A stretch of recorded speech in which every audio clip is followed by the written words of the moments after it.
Hi, welcome to the Mount series of Misunderstanding of Multiplicity. I'm going to put my coffee aside. Sorry. Turn my head now, I'm seeing stars. What kind of day it's going to be. Okay, I'm going to sit here and put away my makeup and talk to you about the film Split. S-P-L-I-T. I've made 3 videos about it, but my videos get long and I can't figure out how to edit them to make them shorter in the program I'm working in without corrupting my computer, and I don't want to do that. So I'm just going to tell y'all why I think Split, thus far, why my top choices in the media for representing concepts in theories of the medical trauma model or multiple personality as a natural event, or dissociative identity disorder as a defense coping mechanism, works very well in the movie Split. Now, I know we don't all have beasts that cannibalize. Hopefully we don't, right? We don't. We know we don't. Okay. But what I want to talk about is what M. Night brings up beautifully in this movie, and that is empowerment. It really is an empowering movie. Now, people end up dead. There is a beast that kidnaps people, and people end up dead. Okay, so I'm not talking about that kind of empowerment. But I want to talk about 2 concepts. What else can I fit in this bag? Oh, one more thing. How's that? That's going to work just fine. Okay. It's heavy enough to knock me over. Okay. First of all, James McAvoy does a phenomenal job. Yes, I know I did a video already about this. I'm doing another one because the first time I did the video about Split, it was a reaction to people not understanding why I would not jump on the bandwagon and get on board with their campaign to try to stop the movie. Now, I've been out here since 2007, very vocal, and solo a lot when there was nobody else. I was like a voice in the desert crying. Come out, all of you! Everyone, come out! Share your experience. Be a part of empowering people and showing people that it's not this way. It's not that way. If you've been diagnosed multiple personality or dissociative identity disorder, by God, come out and talk about it. All of you, help me to help you. I really was. You know it's true. Sidians 3, Tommy Jameson, and I were out here. That was it. The Mosaics and us. And by the way, hello, Tommy Jameson. So damn good to see you again. Hello to Melissa. Congratulations. And you look so healthy and you look so happy. And I'm overjoyed for you. And could be just thinking good thoughts for you. And I know everything's going to work out good. Oh my God, that's a lot of hard work. And you look phenomenal. And you should be very proud of yourself. And, I loved you with the extra weight. But let's face it. When we take off weight, we want a pat on the back because we're doing something for our health to make ourselves healthy. And you really phenomenal. And good work, and well done. And you and Melissa deserve everything good and happy that's coming your way. And so prayers said for you. Okay. So we were the only ones out here talking about, okay, this is our experience, and this is how they show it in the media, and this is how psychiatry thinks of it, and all the pioneers like Dr. Colin Ross, Dr. Bennett Braun, Dr. Frank Putman, Dr. Ralph Allison, Dr. Oh my God, let me think of a million more. Dr. Bahar, Dr. Bethany, there's tons of D.I.D, MPD expert specialists, and they all made a pretty buck. Okay? There is profit in disorder. There is profit in recovery. There is profit in illness. There is profit.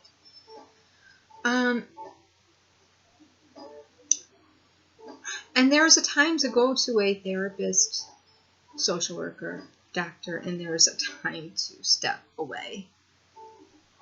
And hopefully you go to the doctor and get the tools you need to be empowered and to deal with what you got to deal with, and then you move on. Life should not be therapism. I'm not telling anybody to enter a life of therapy or to not go to therapy. I'm saying you really have more control than you think you do. And yeah, look, doing the emotional work is hard, and you might go through a rough time, and you might feel and look and act all disordered for a time, but that's not your life. No, it's not. It's not. Okay, so don't even try to tell me, oh, you don't know, I have no control. Oh boy, I get so many letters where people are like,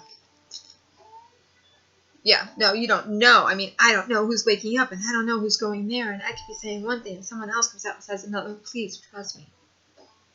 I know. Okay. What this spoke to this movie, my heart, very much so, is the personality system group is saying to the audience, I've had everything taken away from me.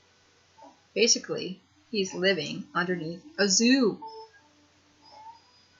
as a keeper of animals. And he's living in the basement of the zoo. And for 10 years, his job has been watching animals, cleaning up after animals, talking to animals, observing animals, watching animals. Because all of his personalities, all 23, almost 24 that's on the move and coming and going to develop and turns out to be a beast, only exist in his doctor's office, Dr. Karen Fletcher, who is a psychiatrist who is enthralled with the idea that she's got to make the world believe that multiple personality and D.I.D. is real.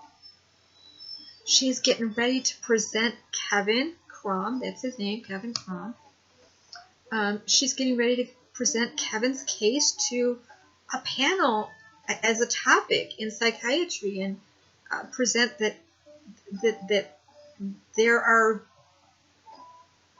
they can change their body and their physiology, and what she's going by is stuff that's actually in the text, and that people have different blood pressures, that some people are blind and other personalities or alters are not blind. Some are allergic to certain things. She uses the example of a bee sting. Some have certain diseases, others don't. How they carry themselves and how they look, their features.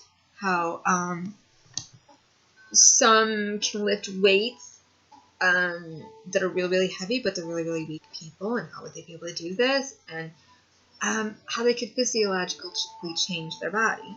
And she has been talking to Kevin and Kevin's alter personalities that go to meet her for years about the power, the unlocked, untapped potential of the brain that he has because he went through this trauma and he's actually evolved. He's more than. He's better than. She's been telling him this. So it's sort of like Frankenstein and... Okay, so she's developing this beast, but she's not even aware of it. Because all she knows is Kevin has a job at the Philadelphia Zoo as a maintenance man. And that people are saying he's been working there for 10 years and he's doing great. So he is her highest functioning D.I.D. case or multiple personality case that she has on the books, and she's really excited about proving to the world and presenting her case in a male-dominated field. Ooh, what does this sound like? A little bit of Sybil's in there, a little bit of Dr. Cornelia Wilbur kind of thing. And last minute, her topic is bashed. And one of her colleagues comes to her, a male colleague, and says, it didn't work because she presented a dog reacting differently to different personalities. And the colleague goes on to explain. I just want to stop right there and say, my cat acts different to me all the time. Does that mean I'm switching every minute? No, okay. So, whatever. All right, so basically that's what the guy is saying. Is the guy does not prove. She's like, but it's on the records that but that's what they're telling you. These people have been traumatized. And they are vulnerable. And you are suggesting to them, and they want to please you. He's basically saying that without saying the whole thing. He's saying they're vulnerable. They've been traumatized. They're able to disassociate. They're able to go places in their head. And she's like, yeah, but they're able to do so much more. It's so much more than that. He's like, you could put it under the mood disorder topic. She's like, but you know it isn't a mood disorder. Well, we know it's not a mood disorder. Okay? But should it get its own space in topic? No. Never. No. So it gets the kibosh. Meanwhile, she's promised Kevin and her clients that she's going to use them as a case study and prove that they have this incredible power to change their body and to do incredible things. And it's really a sad situation because you have a man who was traumatized. I don't know where I thought that he was in the war because I was probably not paying attention at the movie theater, but I thought he was a war veteran the way the movie started out. But then I realized, no, that's a flashback that Casey's going through. Okay, so if we look at the character James McAvoy and the characters that he plays, they're a system group that the doctor thinks has been working fine. The misconceptions that are in the movie are blaring, and they're great to learn from. This is a great teaching tool. It teaches survivor skills that are phenomenal with Casey, the character Casey. It teaches how what we believe, what we tell ourselves, really is what we can become. And when a person is vulnerable, they really are suggestible. It also proves that. So let's look at a couple of things just real quick that can make a person suggestible. Hypnosis, being isolated from everyone they love and their family, and maybe not having any life at all but therapy. A bunch of personalities in a multiple system that can only exist in the doctor's office. They don't exist on the job. They can never say their name. They can never say to anybody, hey, by the way, I'm here. My name is. Now, if you have friends and loved ones that know you and everyone in your group that engage with them, that's great. But most people don't. Most people are hiding with this. They really are. They might come out online and share, and a lot of people have when it's convenient. And then when they need to share, they share, and then they take their channel down and they flee and they run, or they take their journals down and they, go running. So they share a little, they go, okay, I shared now I'm okay, and I have people in my life that I have a relationship I want to get into. I have a house I want to buy. I have a job I want to do, whatever. And I don't want anybody to know that there's others with me. So they take, out here on YouTube, it happens all the time. People come out in the community, they share like crazy, we get invested in each other, and we're like, I really care about what's going on in your life, we all try to help each other, and then they disappear. Yeah.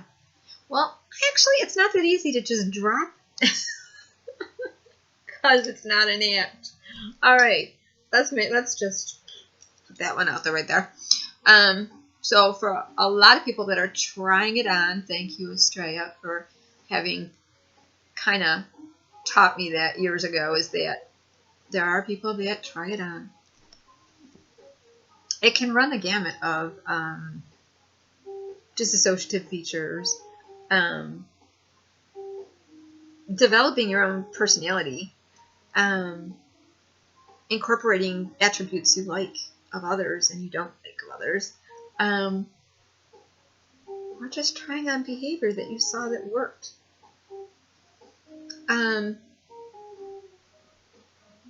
I'm godforsaken tired of people out here that are just playing with their voices. Go get a job in voiceovers. Some of you really, really do believe that you have alters and personas with you that are actors and movie stars, and you've actually had professional acting experience, and you know you have. You've gone to acting school, and that's what you want. And so you get your 9 million views, but you're not multiple. That is not what you are. And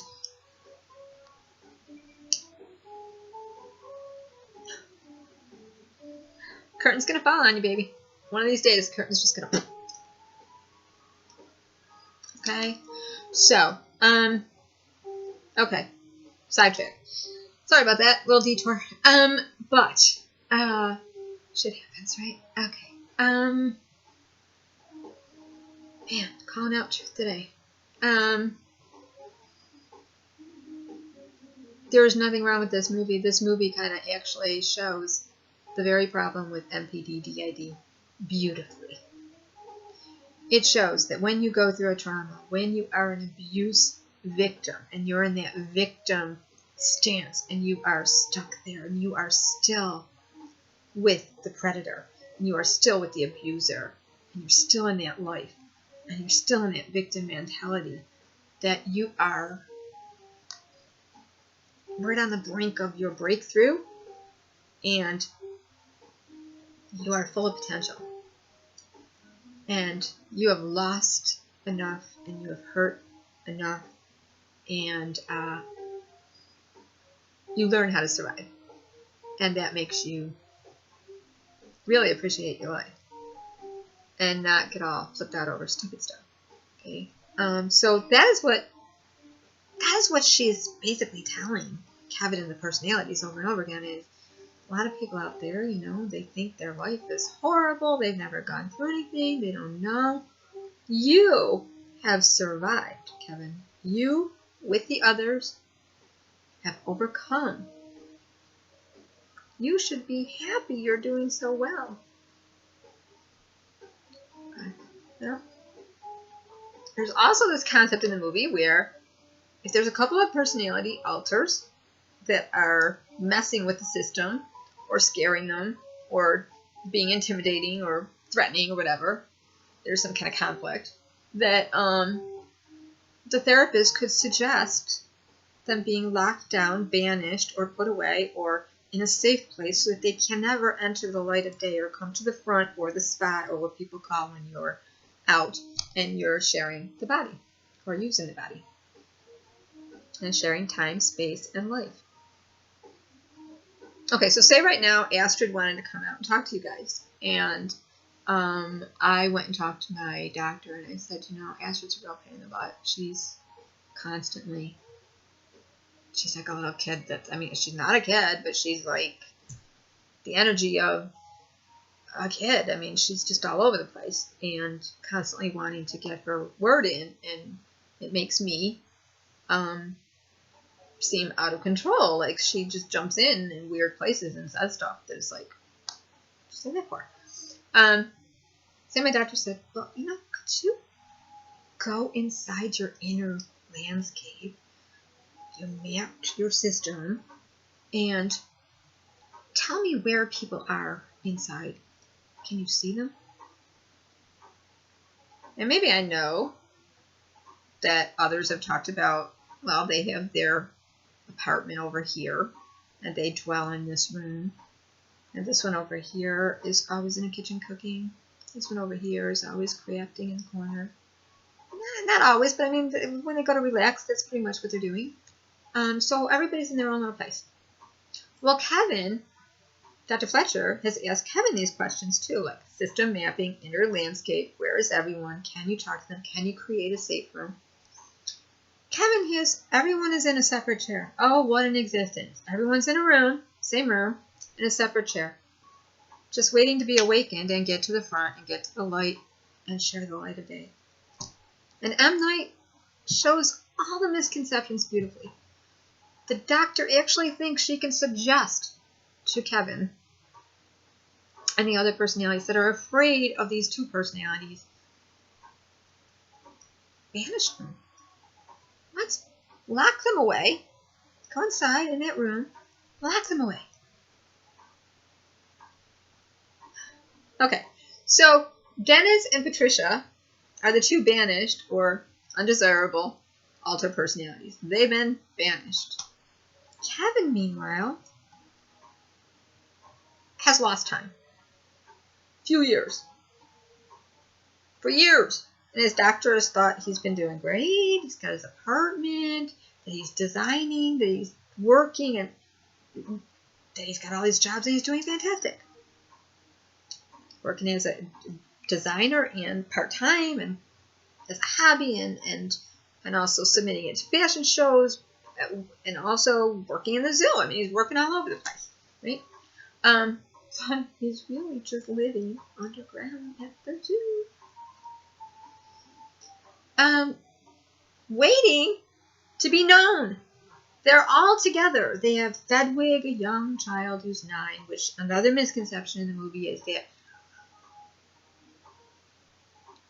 these younger ones are, anybody that's younger is that you can play with them, that you can trick them, you can fool them, you can, they're little silly, they're little not, they don't know, so they're vulnerable.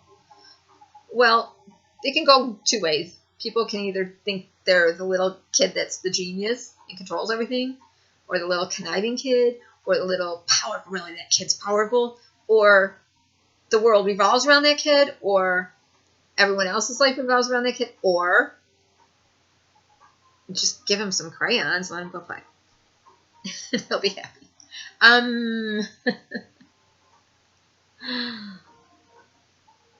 don't want to say either way, but somewhere in between there, I would just say kids in a multiple system should not be thought of as just kids that you can go send off.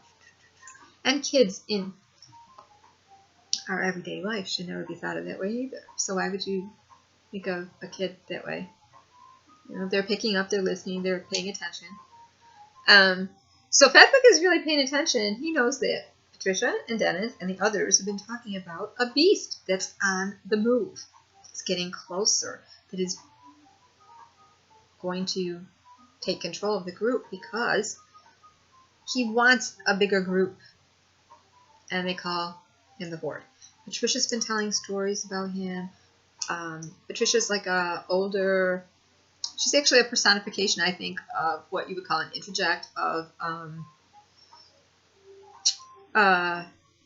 Kevin's mother, who was very, very, very strict about everything had to be in its place, or else she would find you and don't make a mess, or she would find you and hurt you. Dennis is also a interject, kind of what you would call an interject personality, where he's obsessive. Like, he's kind of like that hyperactive, hyperbolic, protective, gruffy alter that is like, oh my god, if you messed it up, you're going to get us in trouble, and then I'm going to, and so he's always hyper about if anybody makes a mess, Patricia's going to get crazy because this was a lot of their abuse surrounded messes that Kevin made and had to clean up.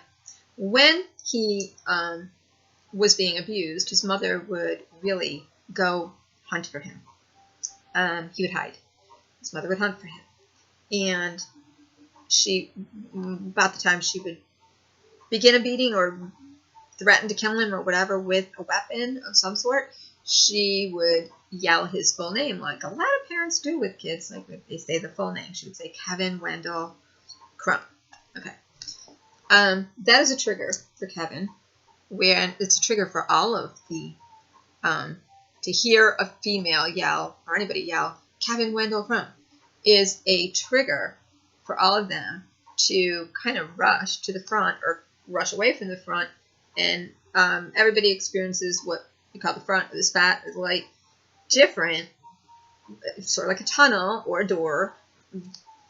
In the Mosaic group, I would tell my doctor all the time, and this was long before we ever even knew what is revolving door, what is spotlight, what is running, whatever. We didn't have terms for it.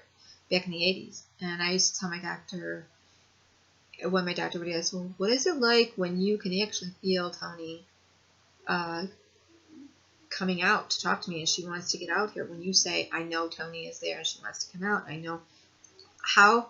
Or when another one would say, how did they experience it? Well, the way I always experienced it was like, if you ever watched All in the Family, where Archie Bunker and Meathead, Rob Reiner, would race for the kitchen door or the front door, and they both get jammed in the door and the door wouldn't open. Or like a revolving door, where you're in your spot and you're trying to get to that next spot, but there's a pane of glass in front of you. You can't get to it. I think at one time another person here kind of experienced it like tripping people on an escalator. And she was trying to explain how it felt. She didn't want to hurt anybody to get to the front or push them. And she felt like it would be tripping somebody on an escalator because they were making their way forward. So this trigger that the doctor comes up with is like a safe word for her and everyone. When all of the personalities and alters are getting a little too, or they're talking about something that's making somebody too upset, or she can't control them, she has placed it in their brains to know that when she says Kevin Wendell Crumb, it'll bring back a bad memory of him being abused when his mother was abusing him, and this kind of disarms all the alters. This is a big old freaking misconception that doctors have and that multiples and people with D.I.D. have. This is a blaring misconception that the doctors can use a trigger to control the alters and make them come and leave and go and do. It's also a misconception that you can talk to several of the people and have them all agree in the group to, oh, put a lock on that door, or why don't you give them a job inside that keeps them so busy they won't want to come outside, or barricade that off so they can't get out. Only reminds me of One Life to Live, Jess, Beth, Taz, Vicky, whatever, whoever, all their personality people always being locked in a thing trying to talk to each other in a mirror, whatever. That is a real misconception, is that you can lock down your personalities, you can do this, you can do that, blah, blah, blah. Meanwhile, she's not seeing, Doctor is not seeing none of the appointments are with Kevin. She hasn't seen Kevin in a while. She's just seeing the others. And they know how to imitate being Kevin, too. That's true. That happens in groups. But when she realizes she hasn't been seeing Kevin, and she doesn't really know who they are, it's too late by then. She knows something's up. She knows she's not meeting with Barry. She knows that the person that's saying they're Barry in the chair is not Barry, because Barry is all about fashion. Barry is like your best friend that you'll go shopping with and go to lunch with and have fun with, and he's a fashion designer, and he just wants to sit and chit chat. And I just fell in love with Barry. I love him. And she knows it's not Barry because he's the person is like fidgeting and checking out the room, and it's obvious it's the first time he's ever really been to her office. He's trying to get information about her. They've never really met.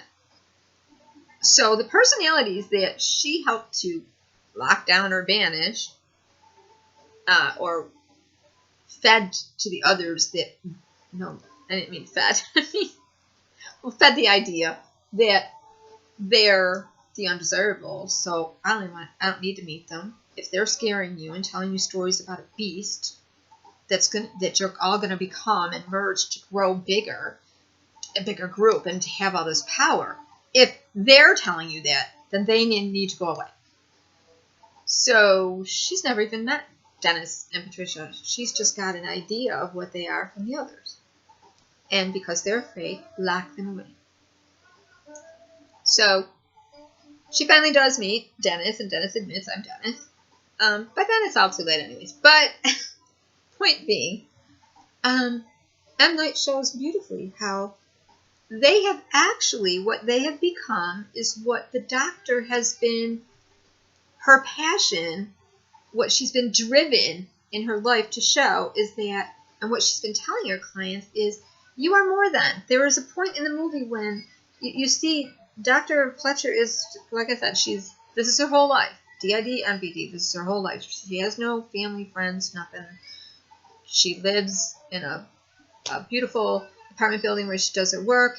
And, oh, by the way, I wanted to put this in there. M. Night is in his own movie. And look for him, he's there. And he's in the movie. And she has a neighbor. And the neighbor's kind of lonely and just watches TV. She invites her in, and she sits and watches, like, a shopping show with her. And the neighbor is like, do you really believe those people are what they say they are that you've seen? And she says, yeah, I do. She says, I don't. She says, no offense, I don't believe that. And Dr. Fletcher goes on to explain, well, people that are shattered and broken and torn, that have been through abuse, we often think of as less than. But what if they were more than? They really are more than. And this is what I want my patients and clients to know. This is what she's trying to tell them. Between talking to her colleague and talking to her neighbor, you already know she has created the Horde. She has created the Horde. And by the end of the movie, when she finally meets the beast and gets the kiss of death, which is like big old hug time, it's sort of like the psychological FU from the patient or client. It goes like this. Time is up. Hug time. Later. When she finally realizes, oh my gosh, Dennis and Patricia were talking about something real, and this became this because, one, he's living in the environment of a zoo. He hasn't been working where I thought he was. He is surrounded by, there are like animals all around. He's down below them. They're up all around him.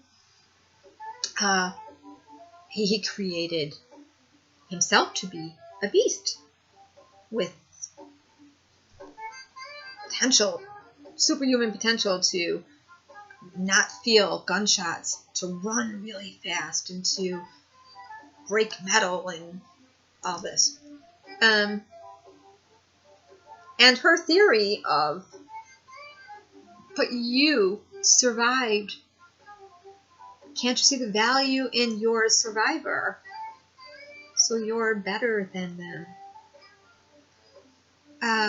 Really plays out in the what she calls the beast philosophy. There is a theme of your greatness comes through pain. The unbroken soul is pure, but it's of no value. If you've been tattered, torn, tortured, abused, rejoice, because you have evolved, you have survived, you lived. Okay, these are the running themes through the whole thing, and that, oh my gosh, we really do have great power. We really are who we believe we are. Over and over again, the personalities and alters are saying to each other, we are because we believe we are, right? We are because we believe we are. So, M. Night Shyamalan shows up in the movie as, I don't know, a neighbor or somebody helping her at the computer to see who's outside her door leaving therapy. And I thought that was a nice little toss-in. And then I just want to look at Casey really quick. The three girls that are kidnapped, each deal with being captured differently. The two girls were actually chosen, not Casey, the two girls that gave Casey a ride with their dad home were the ones that Dennis and Patricia actually chose for a sacrifice to the beast. I'll talk about trains later, why I thought it was in a subway, because I'll explain later.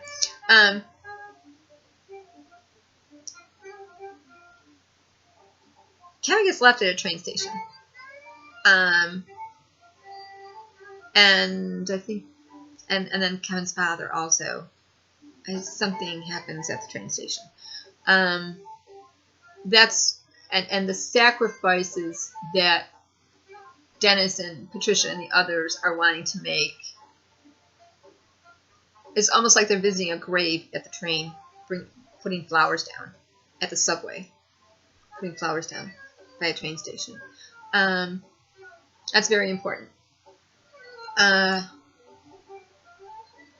The predator and the prey and the hunting is very important in this.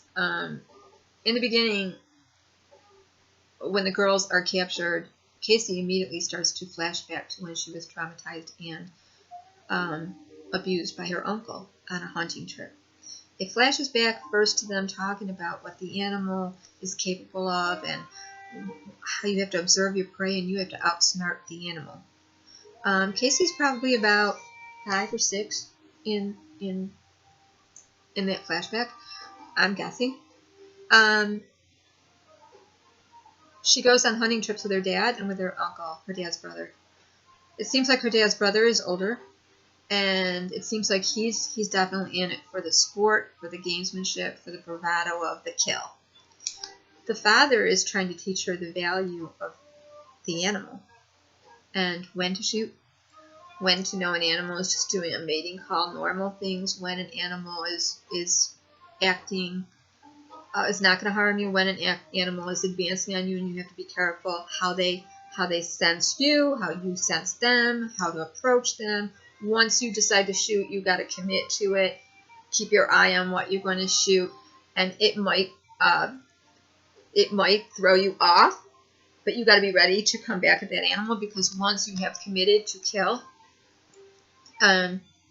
you will become the prey. So you need to know your predator. You need to study that animal and its ways. Study it. Get to know it. Watch it. Don't just go shooting at anything. And the real value in how animals live and breathe and move and go and do, she learns from her dad. And it really, really is beautiful the way he's teaching her. But wise guy brother is out there like, oh, we saw this and we killed that. It's just very overbearing. He's also an abuser. He's a predator. He takes this time to use to have Casey, to do what he wants with Casey by playing a game, by tricking her, by playing a game of let's hunt each other, let's be animals and hunt each other. Oh, gotta take your clothes off to do that. Now, in the movie, there are parallels to that hunting because she's constantly flashing back, and she's learning from her flashbacks how to get out of this situation, how to outsmart what she's seeing in front of her, which is a different person all the time, who is going to become a beast. She approaches it from a psychological point of view the minute she gets there, and she says something really important to the 2 other girls that is very abuse survivor kind of thought, and that's very prevalent in support groups and everything. You see a lot of this where people talk about survivorship. The 2 other girls that were chosen have a very cushy life. They've never been harmed. That the people that are kidnapping them know, that we know as viewers.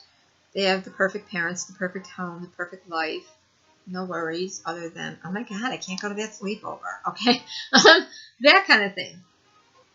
And Casey is living with a monster every day.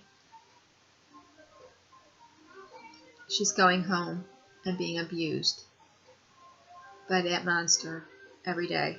And that is her uncle.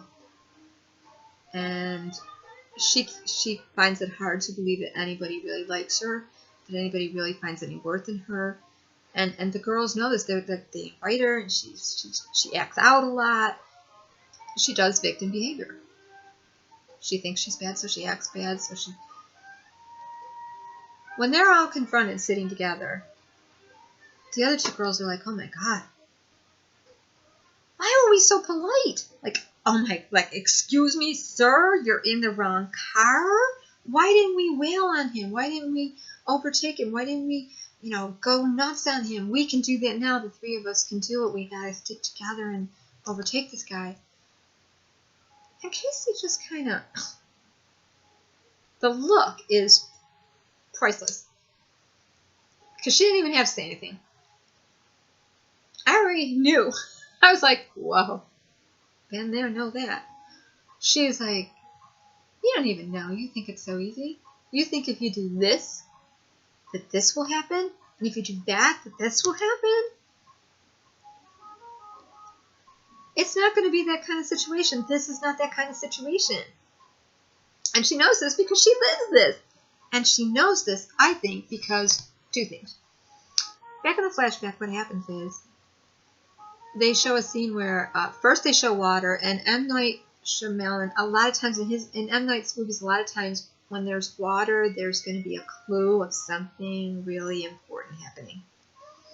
Now, it's not said in the movie, but this is my thought. What we see in a flashback is Casey at the same age, same kind of area, looking down in the ground, and her uncle coming up behind her, and he's kind of in the same clothes, and not much older. It doesn't look like time has passed. She hasn't gotten older. Same kind of environment. Maybe she's got a different clothing on for that scene, but he is wearing the same kind of hunting clothes. And he's leaning over, and they're looking down at something, and he says, "Casey, it's okay. These things run in our family. Your dad died of a heart attack. It happens in our family. But don't worry. I'm going to take care of you. You're going to come live with me. And you're not going to get in any trouble, right?" And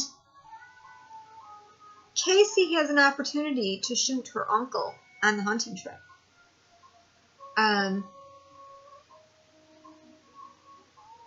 After he wants to play this game with her of let's be animals, take our clothes off, and capture each other and everything, and molest her, and abuse her, what he does, it shows a lake, and my thought is her father is maybe washing at the lake, and maybe he just got done washing, and he's getting dressed coming up the hill, and she's got a little undershirt on, so you can see she hasn't got her clothes all on, and she picks up that shotgun and she aims it right at him, and she's got her eye right on him, like her dad showed her, like her dad taught her. Don't lose sight. And the uncle is saying, "I'm your uncle. Stop, stop, stop!" And she shoots, and the gun goes ricochet all over. And he grabs the gun, he disarms it. He says, "You could have killed me." And then after that, you see her in a silent scream back where she's captured, where she's remembering that. And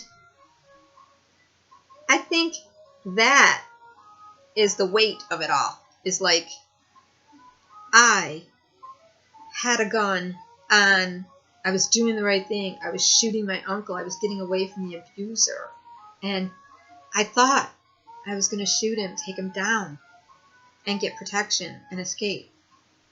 But I shot my father instead, and I ended up living with the abuser. I think that's what happens. And when I saw it at the movie theater, that's what I thought, and I was out here like this. I was like, please don't ban this movie because it's really good. Don't boycott this. It's really, really good. Because the lessons she learns later, when the doctor has met the beast and been kind of like, "Thank you for working with us thus far, doctor." Hug to death. Later, the ultimate psych kiss-off in a session. Our time is up. Thanks for working with me. Hug. I'm sorry, I find it. Alright. I'll try not to laugh. I'll try not to laugh, but I find it in a therapeutically way very funny, cathartic in a cathartic way. Nothing against therapists or my doctor or anything. I just find it very good. Let's say it was very hard to watch the doctor die, but then there was that moment where you just realized, oh my God. They just basically said, you didn't believe what you created. Here I am. And thank you. Goodbye.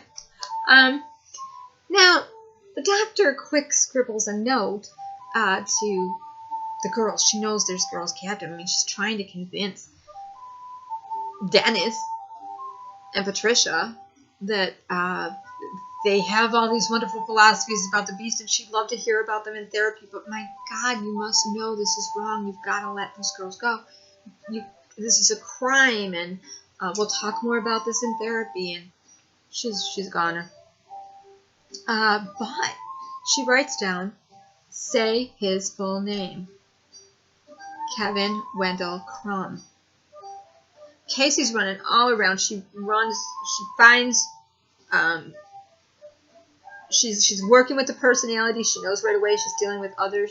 She's realizing really quick you cannot play with Bedwig, the 9-year-old's head, because he really is a conniving little, and she's really trying to figure it all out.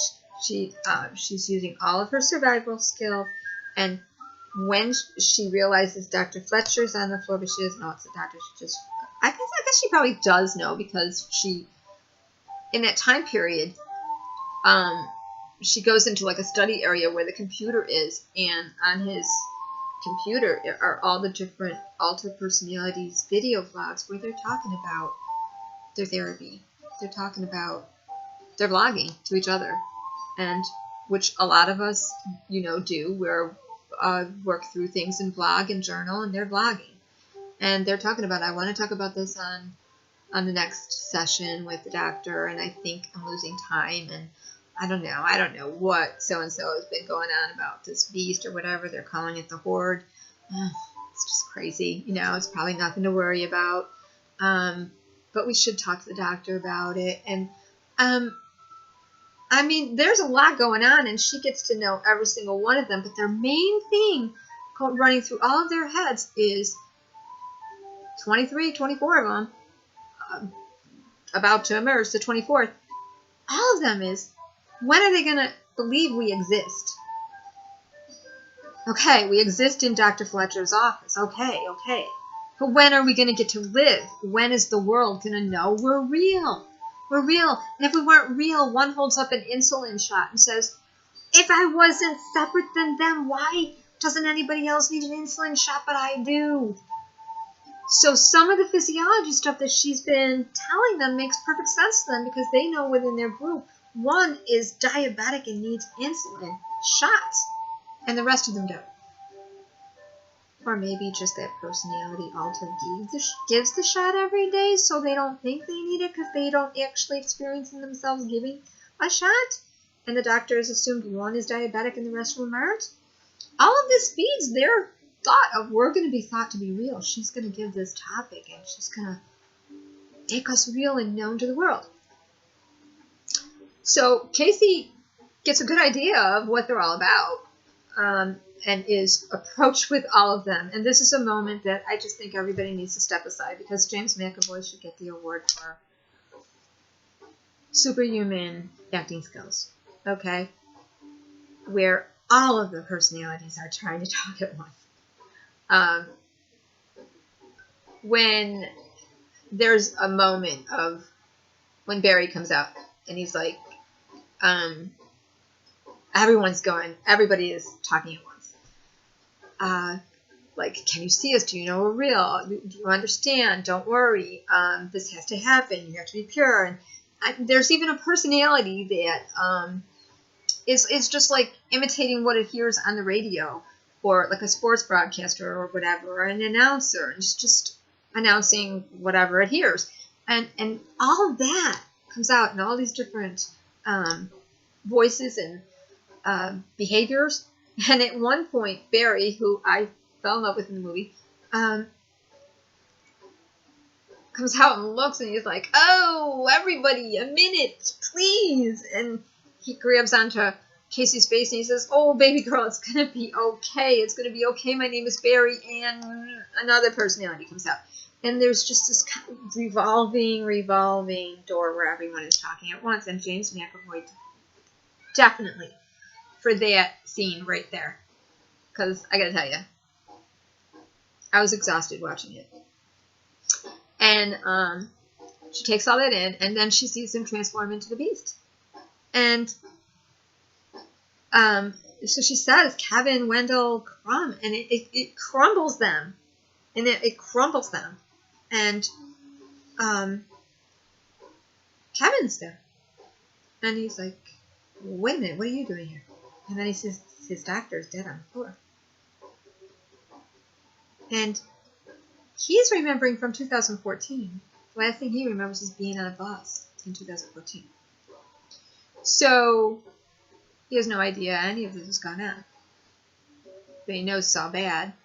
He looks at her and he says, "I have a shotgun in my work shelf." He tells her where to get it. The bullets. "Go get it. Shoot me." And he's serious. It's like, "Shoot me, kill me, kill me." So she has an opportunity, but she doesn't. She just runs from him. She runs. But when the beast shows up, or the Horde, or who they've created, who thinks that it's a beast, and she sees what it's done to the other two girls, and what's going to happen to her, she goes and gets that shotgun, and she is right back at that moment where she has an opportunity to shoot, to kill, and she's stronger and she's older now, and so she has that parallel moment again where you don't know what's going to happen. If I do this, this could happen. If I do that, that could happen. She shoots, and she keeps shooting, and he goes down, and she thinks he's down. She never takes her eye or the gun off of him. Never. She's just waiting. He gets back up, and he comes at her, and she realizes a bullet's not going to stop him. And he goes to, that's the scene everybody sees where he goes to rip the bars across. The bars open that she's in. She's in a cage, like, to get away from him. She's locked herself in a cage, which is very smart. And he's, like, trying to get the cage open. He can't really do it. And he stops. And he sees that she has a ton of scars on her. Not just fresh scars from him fighting her. Those are there. But she has old scars on her stomach and on her chest. And her midriff is covered with old wounds that are very noticeable.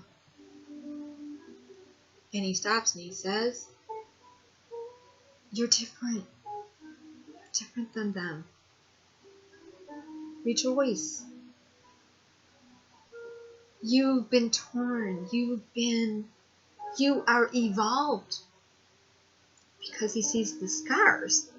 So the scarred person is evolved because who told him this? The scarred person doesn't need to be hurt because they're already evolved. They've already gone through everything. They don't need to learn anything.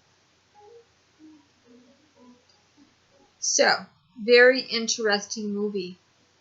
He leaves her. And he's on the loose. And there's little giveaways in the movie where when the guards are walking their dog out by where he lives, he goes out running. And he can run really fast. But, you know, when you're full of adrenaline, you can run really fast. But, anyways, he's running really fast. And so how much of this is really that he's a beast or that he's just given into some really horrible things and is stronger at that time? And when he's running, the dogs go crazy and the officers are like, "Oh, there must be a coyote loose." The dog knows when there's an animal around. They're walking near where the zoo is. He's like, it's probably just a loose coyote. And they show him running. When the police show up and everything, Casey's on the ambulance, and you see the scars. You see the fresh scars, and then you see the old scars, and she puts something on her to cover it up. And the police officer calls her uncle and is on the way to come get her. And we're left with Casey really having to make a decision. Do I go back to my uncle? Or do I take what I learned from this beast and all of them and survive? Because I've survived. Do I go back to that? We don't know, but I have a feeling she will get out of there and move along. And I think, well, I'll talk about that in a minute. And then it cuts away to what I thought was the subway because of the train and everything. But it's a diner. And I really do believe, again, it doesn't say it in the movie that her father dies or that she shoots her father. Nobody's been talking about M. Night being in the movie, but it's kind of obvious. But I think Fedwig is actually in the diner looking up. I've watched it very carefully, and I don't know, I just watch movies very detailed. And the way and that's why I said the way it's the filming, the way the cinematography is done, there are clues all over the place that if you're really watching carefully, you'll see them. The way they come up on the woman looking up at the newscaster talking about there's this guy, Kevin Crum, who was seeing a controversial doctor, Dr. Fletcher, who believes in a controversial thing, D.I.D. And they believe the anomaly of what he became is because of where he lived or whatever. He's on the loose. He survived so many shots or whatever, and all this and that, right? And they're calling him the Horde. Some ladies are talking, they're like, and one lady's like, they're all looking at the TV in the diner, and one lady is looking up and she's like, didn't they lock somebody away a few years ago and give him a funny name too? The guy in the wheelchair? And then the camera kind of flushes away from them, and you see Bruce Willis sitting there, drinking a cup of coffee, wearing a uniform much like Kevin's uniform. And he says, yeah, his name was Mr. Glass. And it's the guy from Unbreakable. Okay? So then there's a big question mark in my head, because I'm like, wait a minute. This could have all been in his head. This could have all been this could be him. What? It just makes you go, whoa. But right before that happens, because Fedwig is like, oh, cool, man, is everybody going to believe in us now? Are people really going to believe in us? The whole world will know. The whole world will know how powerful we are, right? Right? Because they have, at the end, they're at the mirror talking to each other.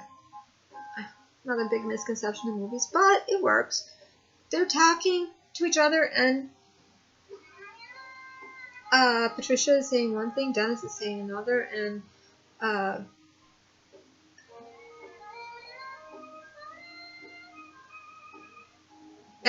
Bedwig's thing is, but everybody's gonna know we're real, right? He has a bit of a lisp.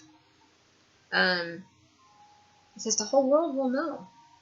And I think sitting in that diner, when they first go to shoot in, there's a wide shot that tightens up a little bit, gets narrow towards the left by the counter, where they're all looking up at the TV. And the way this man is hunched over to me and looking up from the back looks like it could be Fedwig looking at himself on TV with all the people. And then they move along to other, which would be kind of something somebody would do, want to see other people's reaction and what they said on the news. So we're left with, they have all experienced the beast. They have all come together as the Horde. Each of them are still in their own place, but they have come together for the beast's purpose to be a greater, more powerful group. and for the whole world to know they exist, and to make everyone evolve. Now, M. Night gives us a alternative ending in the DVD, Blu-ray, and in the with a lot of outtakes in his thoughts, and on demand. The alternative ending leaves us with a much more sinister Kevin in Horde Beast, and only one way it could go. But and that's all I'll say, because I don't want to ruin the ending for people, the alternative ending.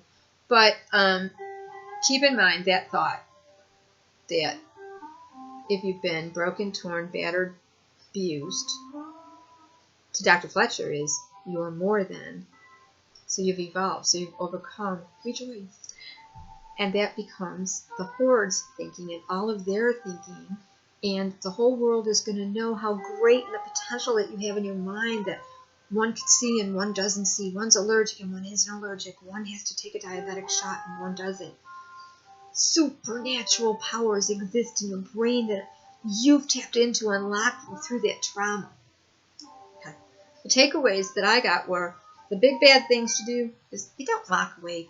You don't play with the inner landscape like that. You don't. Suggesting triggers that can control personality. This is when you have to really ask, how does the fairy tale begin and end, and who started it? With a doctor and a patient or a client. How far are they going to go? I mean, come on. If you're going to say to your client, well, if your client comes to you and they're hysterical because one personality they're terrified of, they're afraid it's going to hurt them or everyone or whatever, believe me, I've been there. And these things get built up in our heads. They really do. And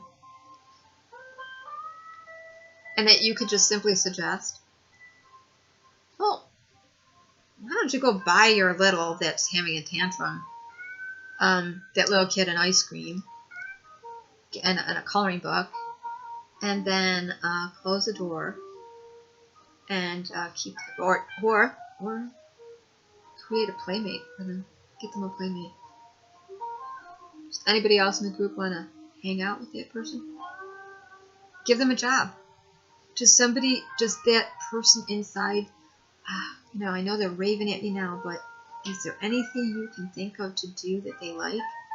I don't know, they like knitting. Okay, can you keep them knitting? Keep them busy knitting. Do they like video games? Oh, give them some video games. Come on, you multiples that know that I'm talking to, you know this happens. But how many times has your doctor said to you, can you make a panic room or a safe room around those people? And then Dr. Fletcher in the movie conveniently thinks that Kevin has been asleep. Just when she finally realizes he hasn't been around, the others explain to her, well, he's been asleep. He even says to Casey that Kevin Wendell Crumb thing isn't going to work anymore because we've put Kevin to sleep now. He can't come out here. He's weak. Kevin's weak. That's the other thought.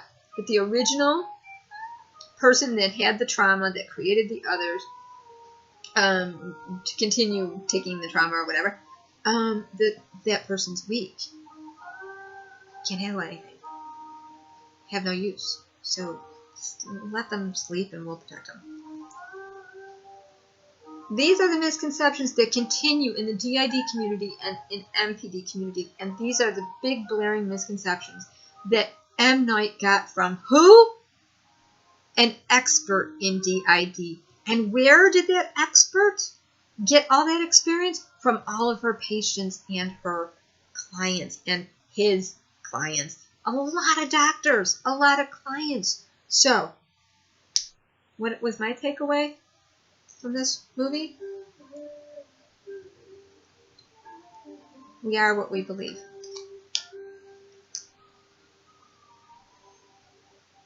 We create our own realities.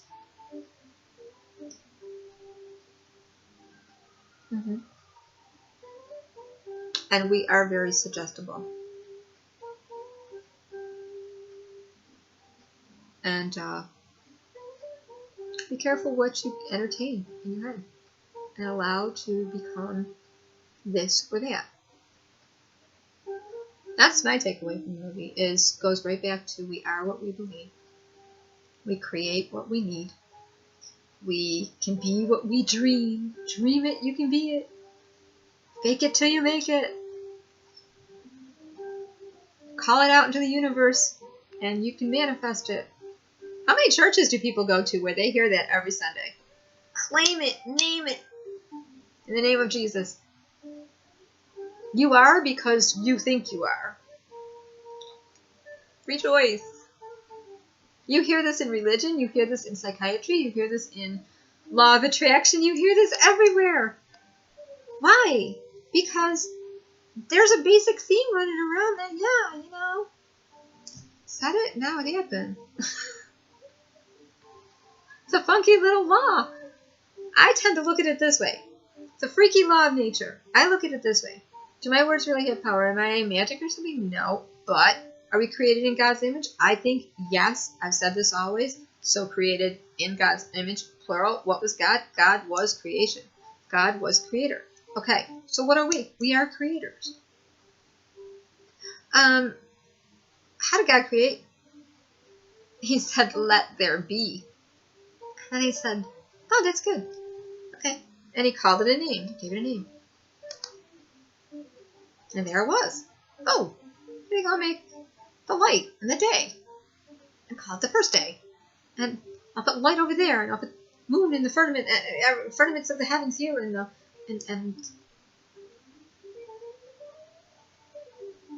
I'll make all these wild creatures. And I'll call them. And I'll give that job to Adam. He can name them.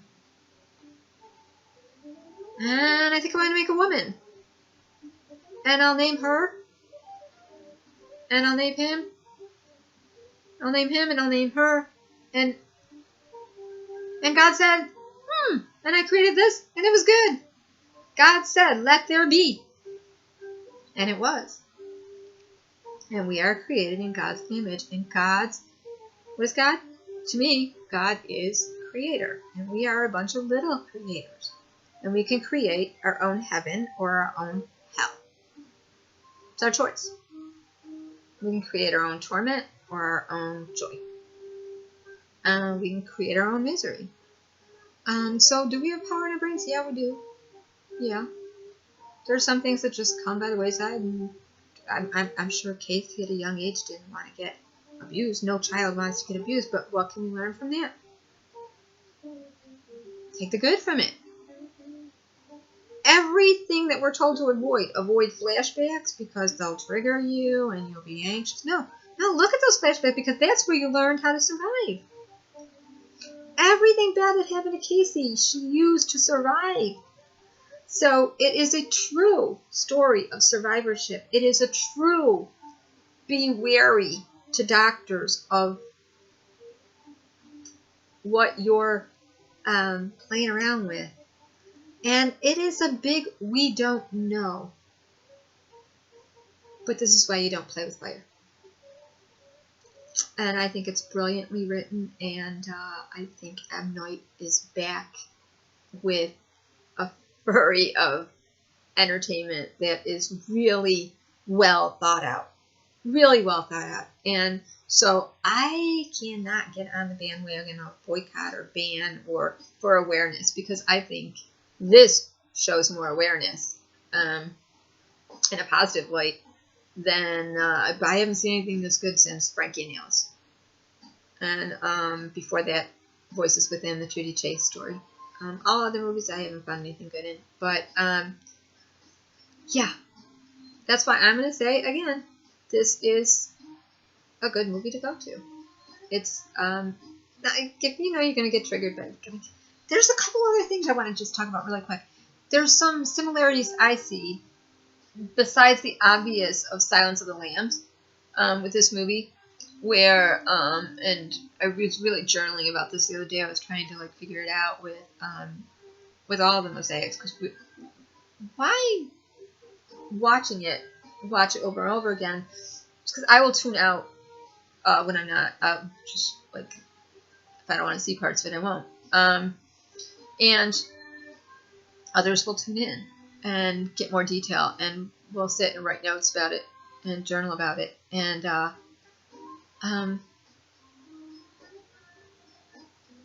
we really all came to a consensus that it followed Clarice's character a little bit and Hannibal the Cannibal in Silence of the Lambs, where Casey maybe Clarice was also abused, and Clarice became an FBI investigator, and her father knew it with all that. It kind of follows that a little bit, and there is a respect that Casey gives us, but just by studying them and getting to know them and engaging with them, that the Horde beast realizes first. The other ones never had a chance, but Casey is continuing to. I just really think it will go in a direction of either Casey will leave her uncle or become the keeper of the Horde, or somebody that will be able to only find the Horde and reason with them all, because she's the sole survivor. And she knows them. Nobody else knows them. So it's in a really good place for a next movie. And that's why I cannot get behind the banning and boycotting of it. Because, yes, M. Night Shyamalan uses D.I.D. to get to where he wants to. But not really. Not really. More than anything, it goes back to like a Dr. Frankenstein kind of thing. The doctor created everything. Worst nightmare. How do we tame the thing that the doctor created?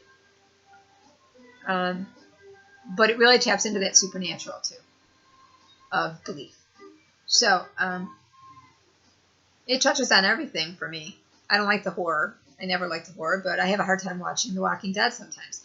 I was thinking about this the other day. I was thinking, okay, well, how come we can watch The Walking Dead and we never stop and think, some of those characters that are coming to feast on people and tear them apart and kill them, probably had mental health issues.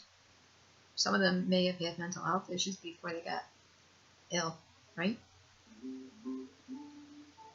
And I never think, oh, don't show that. We're rooting for this one and we're rooting for that one, and they all got these weird ass quirks. But we're going to say, oh, no, don't use D.I.D.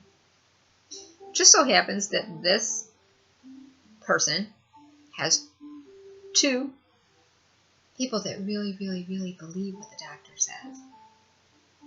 And it magnifies it, evolves in their heads together, and they create together something bigger, a bigger superpower group.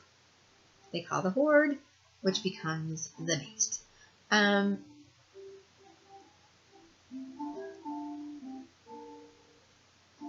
if a client only has a doctor to go see for everything, if they only exist in the doctor's office,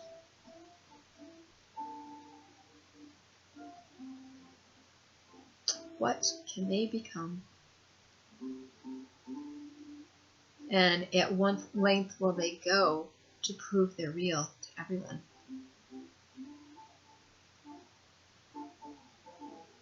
Something to think about, right? Okay, so that's why I continue to really endorse that everybody that has had this experience come out and share your experience, and honor the people that are with you. Don't be afraid of them. Just negotiate best you can, and don't overthink it. Don't give it too much thought either. Okay, that's my exhaustive review of Split. I say go see it. There are Wonderful tools that you might spend a lifetime in therapy trying to figure out.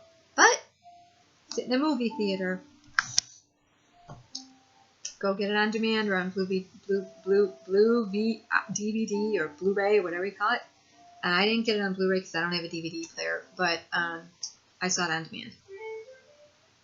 I'm hoping to get a DVD player soon. Then I will collect some movies. Okay. Hope everyone's doing good. Happy April. And I'm going to go back to doing all things purple because this is Prince weekend. Love y'all. Take care. Bye.